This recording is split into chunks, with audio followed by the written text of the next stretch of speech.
Honorable Vice President Sri M.V. Ramanamurthy Garu, respected head of the department, dedicated employees, hard-working workers, active participating colony members, and lovely children.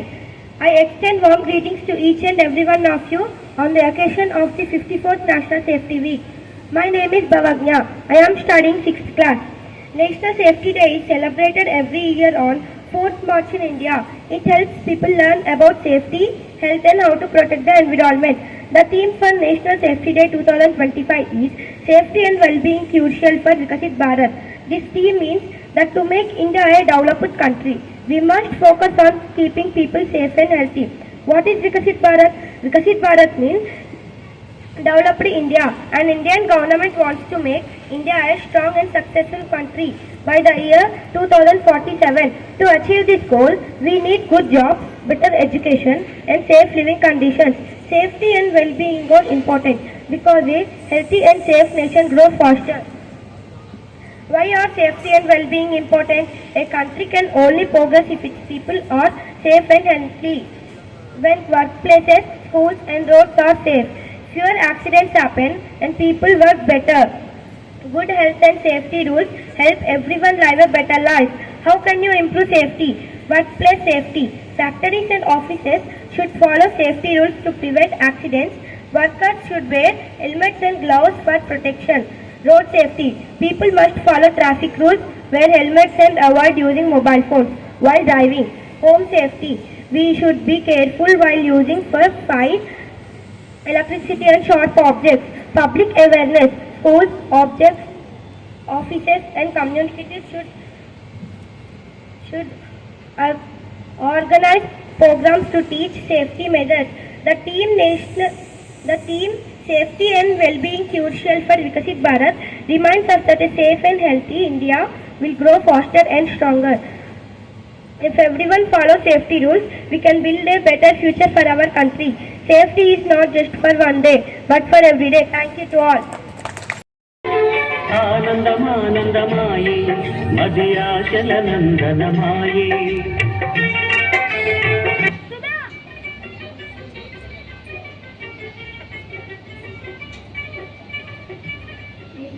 నిర్దిపోయింది వచ్చి చిన్నప్పటి నుండి కూని రాగాలతో ఆపసొప్పలు పడుతున్నా. వినిపించడం లేదా? వినిపించింది. ఏంటి మంచి విషయాల మీద ఉన్నారు? ఏంటది చెప్తా, ఇలా రా. అది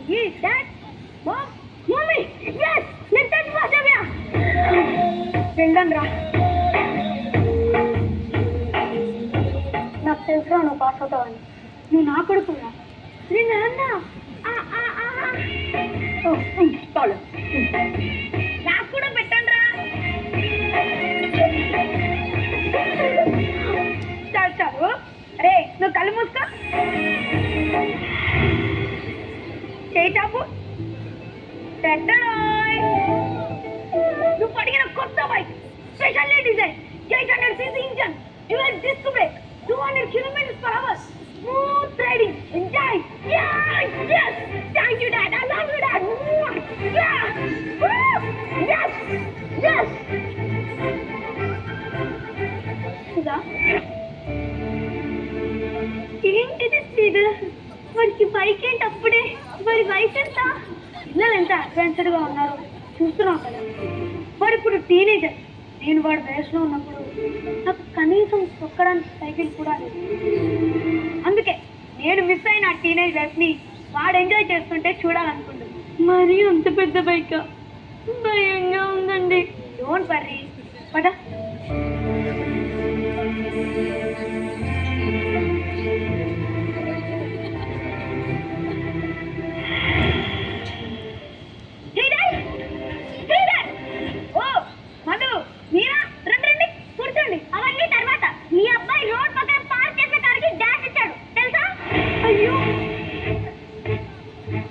వాడికి రెబ్బలమే తగ్లాయా అండి? ఆడికెందుకు తగులుతాయి? చచ్చేది మేమైతే. అరే దాని సరిగ్గా కంట్రోల్ కూడా చేయలేకపోతున్నాడు. అయినా పిల్లోడికి అంత పెద్ద బైక్ కొనిచ్చిన బెదవెవడో తెలుసుకుందామని వచ్చా. జాగ్రత్తగా మాట్లాడండి. వాడికి నేనే కొనిచ్చా. మీకేమైనా ప్రాబ్లమా? అంటే నీ సంతోషం కోసం ఎదురు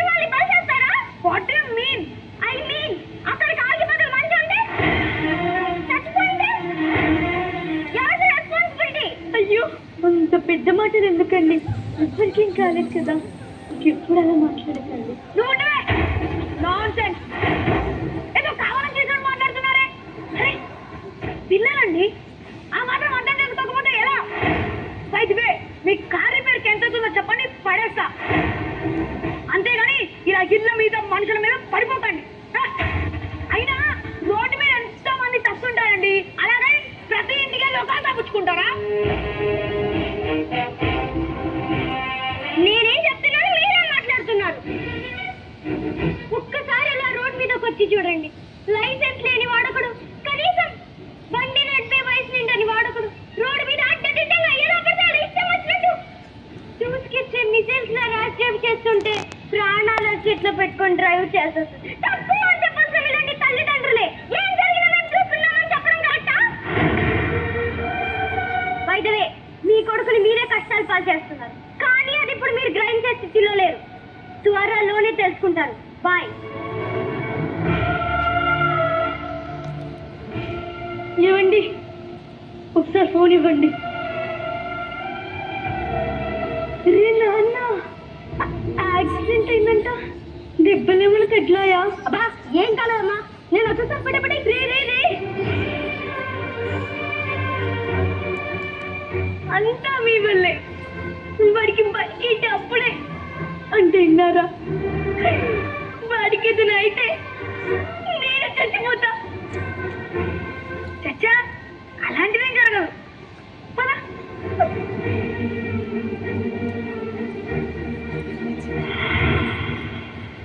హలో సుధా, ఎక్కడా? ఇంకా షాపింగ్ అవ్వలేదా? వాడేమో బైక్ తీసుకొని వెళ్ళిపోయాడు, నువ్వేమో షాపింగ్కి వెళ్ళిపోయావు. నాకు ఇంట్లో బోర్ కొడుతుంది, త్వరగా రా.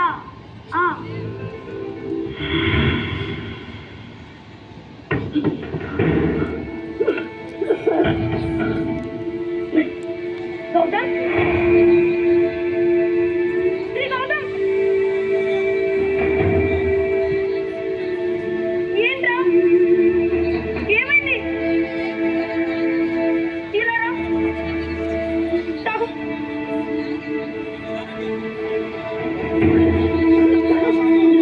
ఇప్పుడు చెప్పు, అది ఏం భయపడదురా, చెప్పు. యాక్సిడెంటా? ఎవరికి జరిగిందిరా? ఎక్కడ జరిగిందిరా? అరే టెన్షన్ గా ఉందిరా, చెప్పరా. అక్కడ అక్కడ ఏమైందా చెప్పు. ఓవర్ స్పీడ్ తో రోడ్డు పక్కన నడుస్తున్నా ఒక డాష్ ఇచ్చా.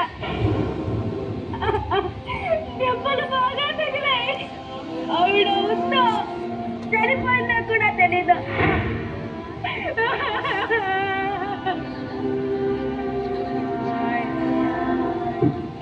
Sorry daddy, control చేయలేకపోయా.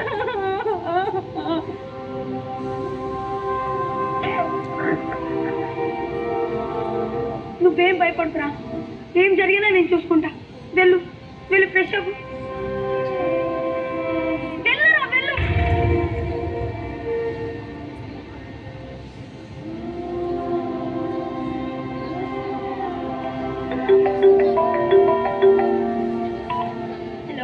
Hello sir, నా పేరు శ్వేత. ఈ ఫోన్ డైల్ కాల్ లిస్ట్లో లాస్ట్ రిసీవ్డ్గా మీ కాల్ నెంబర్ ఉంది, దాంతో ఫోన్ చేస్తున్నా. ఇక్కడ ఒక యాక్సిడెంట్ జరిగింది. ఎవరో బైక్తో డాష్ ఇచ్చి ఆపకుండా వెళ్ళిపోయారు. పాపం చనిపోయారు.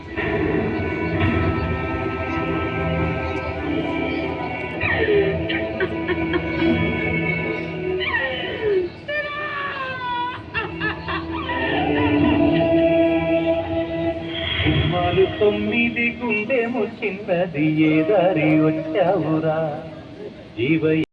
పాపం చనిపోయారు.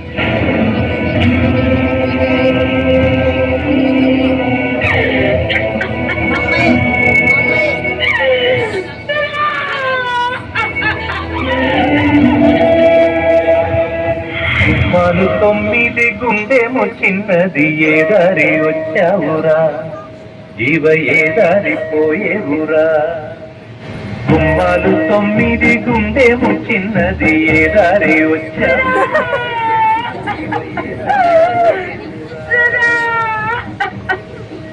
మీరు చేసిన తప్పు మీకే తగిలింది కాబట్టి ఆ నొప్పి తెలుస్తుంది. ఎవరివైనా ప్రాణాలే కదండి. మీ నీలాంటి వాళ్ళు ఈ సమాజంలో ఎందరో ఉన్నారు. వాళ్ళకి ఇది గుణపాఠంగా అయితే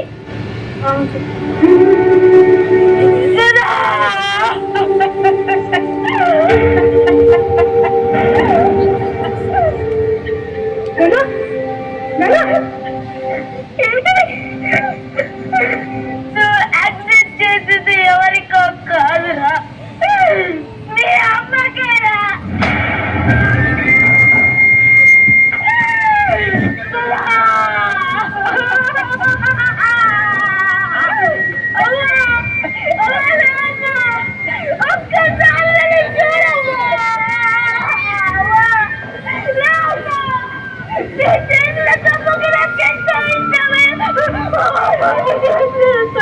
మాకు దారి చూపిన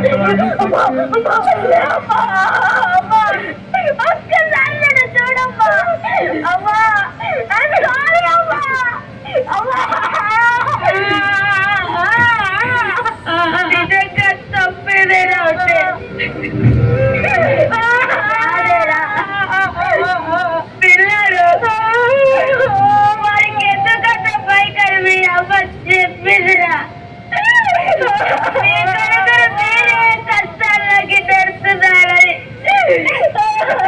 వాళ్ళు చెప్పా. అదేమి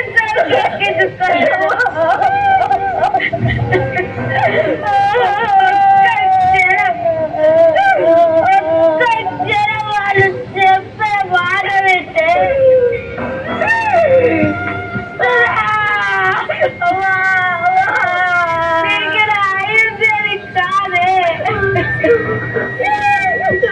నిజంగా తప్పేలేదంటే అది నాది నాదే.